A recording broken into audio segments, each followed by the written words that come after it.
Bam! It's dogfight time. How's it going, guys? I'm Aaron from PhoneDog.com, and it's part 2 of the dogfight battle between the HTC One S and the Samsung Galaxy Nexus. First, though, some love to Best Buy Mobile for hooking us up with phones like this and like all the phones you probably see laying around on my desk for use in our One Paw Bandit giveaway game. When you go into Best Buy Mobile, you won't deal with rebates. You'll walk out the door paying the after rebate price. I hate rebates. I hate paperwork, which you wouldn't realize it by the amount of paperwork that's actually on my desk, but I really do hate it. At Best Buy Mobile, you won't have to deal with paperwork. Enough of that, let's do it. Part 2, One S, Galaxy Nexus. It's dogfight time. Let's take a look.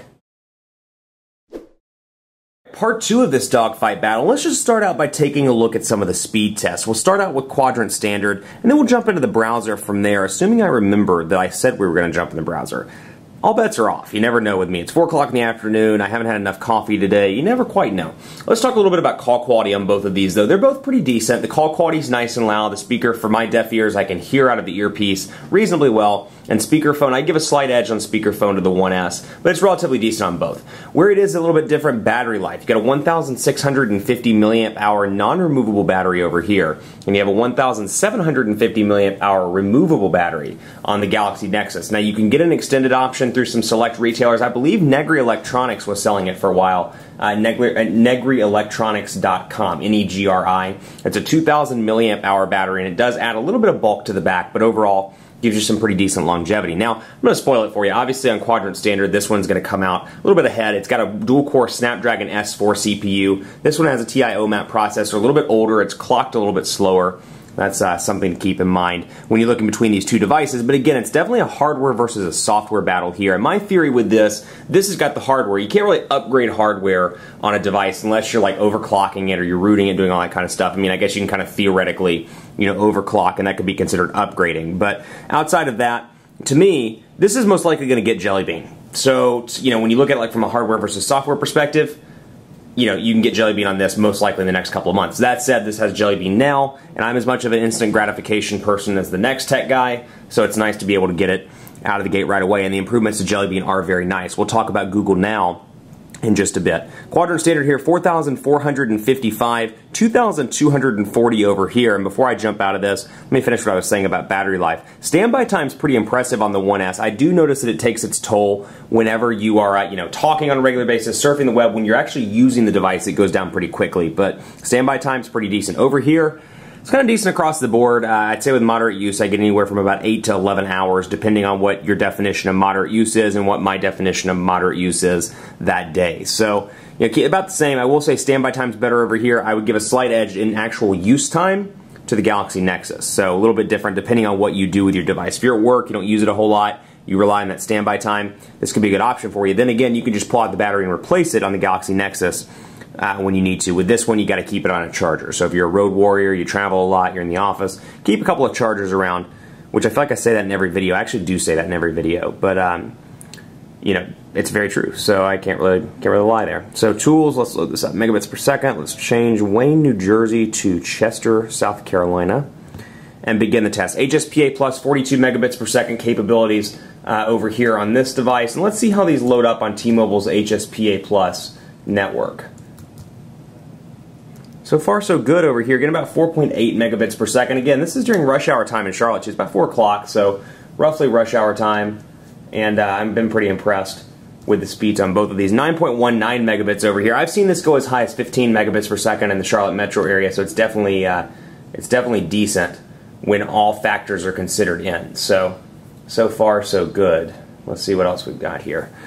0.88 megabits per second on the upload, not particularly the best in the world. 0.83 megabits per second on the upload over here.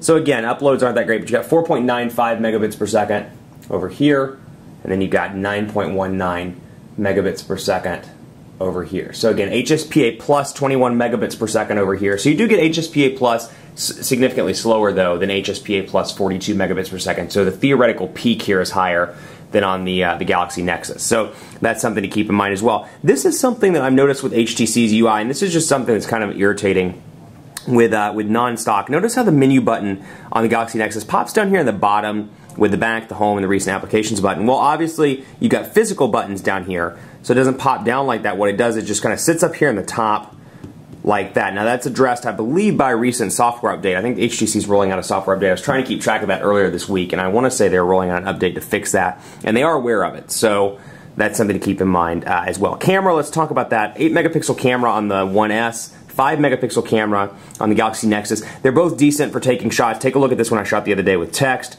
Definitely a decent image and easy to see, but I will say the edge on camera quality goes to the HTC One S. It's a fantastic camera with a ton of different options. We'll bring in the Droid 4. I was doing a video on it earlier. So we'll see it autofocus in, and I can just take pictures back and forth as much as I like. So I'm shooting, let's say, a football game. I come in here and I pick the best picture. Let's say that's the best shot. Well, I can delete all the rest of the images. That's a great option. I absolutely love that. I love the ability to take stills while I'm shooting video too. So I'm recording a video right now, and you know what? I'm watching, let's say, my son or daughter's soccer game. Bam. Scored a goal. Bam. Somebody fell. Bam. Kid tripped and fell in the grass. Bam. Ha ha ha ha. Well, no, I wouldn't say ha. That's mean. That's just mean. But you get the idea.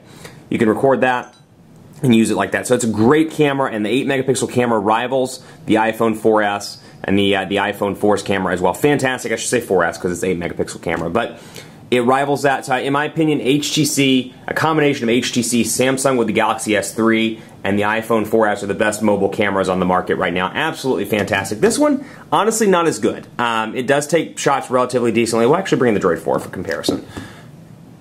Focuses in relatively quickly.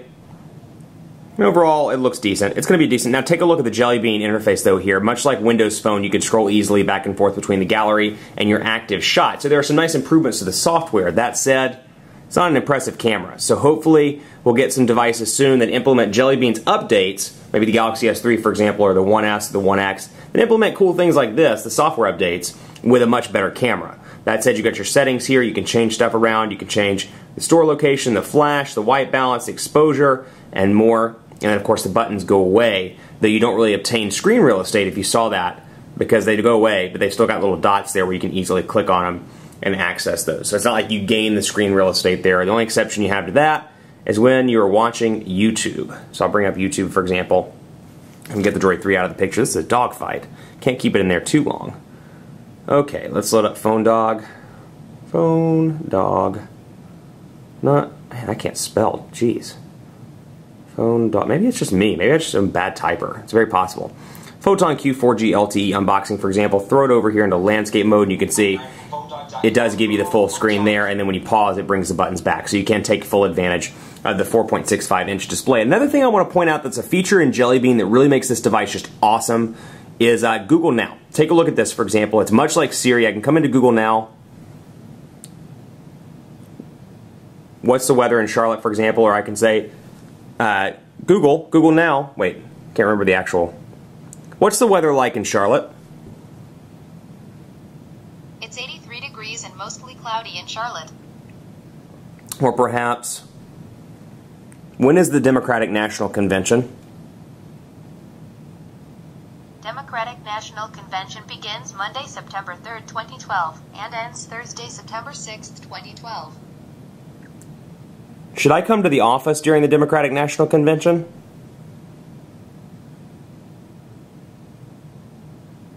It's like, I don't know. Maybe you shouldn't. Actually, I'm actually traveling for work. I'm in New York for the DNC. So, where is Homeland shot? Filmed in and around Charlotte. So you see it brings up the search. But in a case like weather, for example, what's the weather in Charlotte? It's 83 degrees and mostly cloudy in Charlotte. And then, of course, I can bring up the web results below that. This is a fantastic tool. They've done incredible with this. Love the cards. Love the way it looks. And then you'll get features like when you add stuff like, tell me about United Flight 1271. United Airlines 1271 from Las Vegas to Newark is delayed and arrives in 3 hours 8 minutes.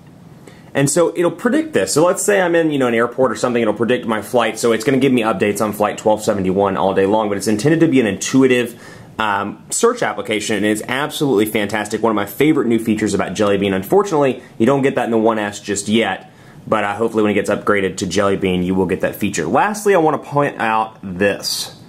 Take a look at the contacts. We're going to bring up Bill Stevenson, for example, so you can see the differences between HTC's UI and stock Jelly Bean. So ice cream sandwich again over here. You got your back button, Google menu up in the top right hand corner on both with your options. You got your call mobile, your text message shortcut. Then you got edit and ringtone, where HTC takes this a step further. You'll see the pictures there as well. We have what's called thread, updates, and gallery down here. And I love this because let's say Bill and I are regular business colleagues. We talk on a regular basis. We talk about life. We talk about business. I want to know when I last talked to Bill because I miss Bill. It's been a couple of days.